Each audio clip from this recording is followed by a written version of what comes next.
Aubrey Buster, Associate Professor of Old Testament at Wheaton College.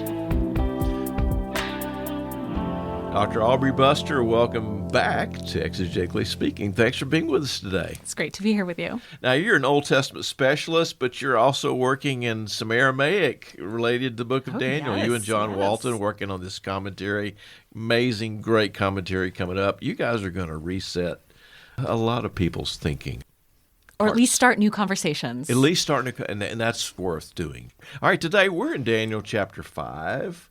And I'm going to let you set it up because you've got a very interesting reading of Daniel chapter 5, verse 2 in particular. The question that we were dealing with is which ladies were at the party on Babylon's last night? Almost all English translations translate something like wives and concubines. Here I'll just read the NRSV. This is Daniel 5, verse 2. Under the influence of the wine, Belshazzar commanded that they bring in the vessels of gold and silver that his father Nebuchadnezzar had taken out of the temple in Jerusalem, so that the king and his lords, his wives, and his concubines might drink from them. English translations are almost completely unified in rendering the term that describes the female attendees of the banquets as wives and concubines. This translation emphasized their relationship with the king, particularly their sexual relationship. And these overtones are sometimes amplified in commentaries.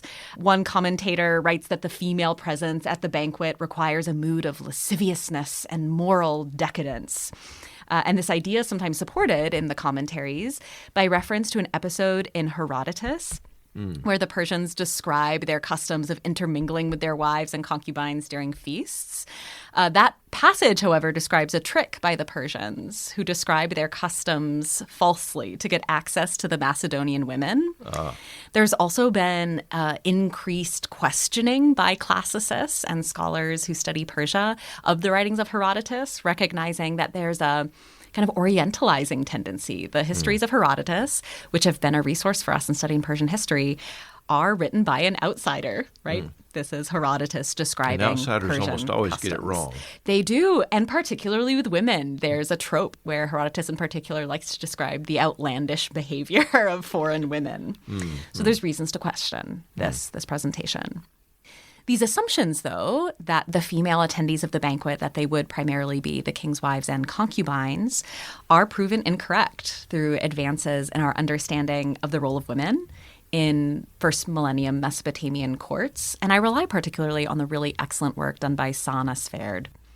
Both terms used in this passage, it's shegalate and lechenate.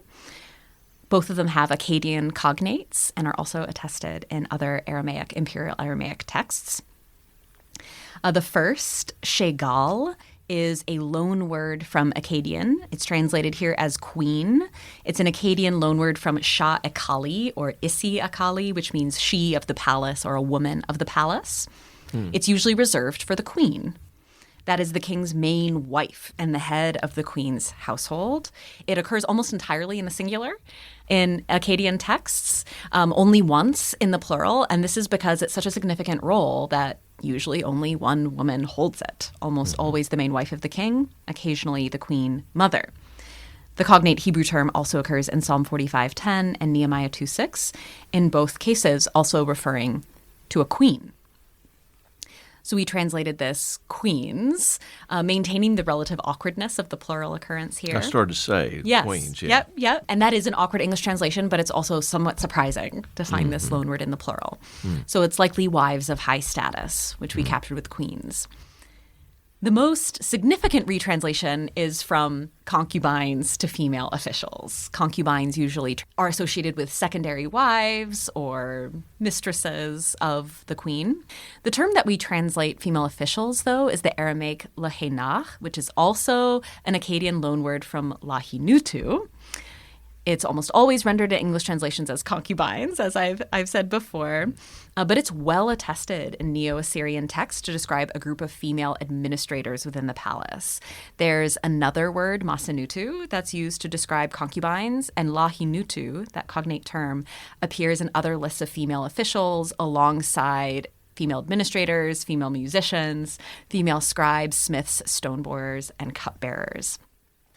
There's also, which is remarkable, we don't have a lot of Imperial Aramaic from this time period, but the Aramaic lahina, which is the exact term used, is attested in the Imperial Aramaic texts from Elephantine in both masculine and feminine forms to describe male in its masculine form and female in its feminine form, temple stewards. So in none of these cases are there connotations of concubine, secondary wife to the queen, or the sexual overtones that are sometimes identified by commentators. So what we conclude is that the list is describing the male king and his female counterparts, the queens, and the male nobles, they call it the Rab Ravine, and the female nobles, the female officials. So it should be translated in that sense. So give me your final translation of chapter 5, verse 2. How would we read that? Under the influence of wine, Belshazzar called for the vessels of gold and silver that his father, Nebuchadnezzar, had brought out from the temple in Jerusalem, so that the king, his nobles, his queens, and his female officials might drink from them. Very interesting. That's a lot cleaner, it seems to me, kind of translation. It's a lot cleaner, yeah. Yeah, both in terms of recognizing the Akkadian and the Assyrian connections, as well as what's happening now in Aramaic, which is the language of what this text is about, right? Absolutely. Yep. I like to think not every lady at the party is a concubine. That's my takeaway. Yeah. Hey, that'd be a great title. That'd be a great title. Not everyone is a concubine, because this was a huge event, as is recorded here in Daniel chapter 5. It's a huge event, and I think this retranslation, while translation in and of itself is very important, this also plays into how we imagine ancient courts and how we imagine the role of women within them. This whole world, this hierarchy of female officials and professionals in the palace is really being unearthed.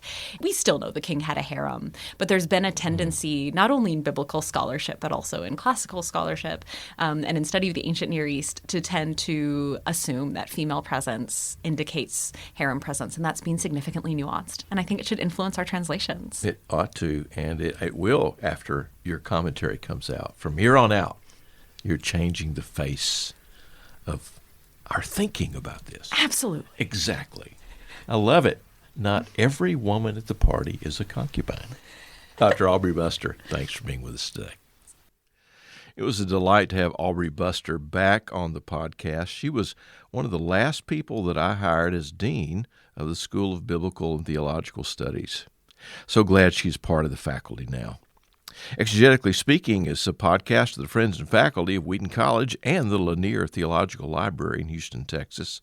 If this podcast pings an interest in you to study biblical languages, maybe that ping is the Holy Spirit telling you to go to Wheaton College and get a degree in biblical languages. You know, the Lord works in mysterious ways. Thanks to our podcast editor, my wife, Kathy Capes. Thanks to Serena Leah, who helped us arrange our last trip to Wheaton to attend a lecture there and to record some podcasts.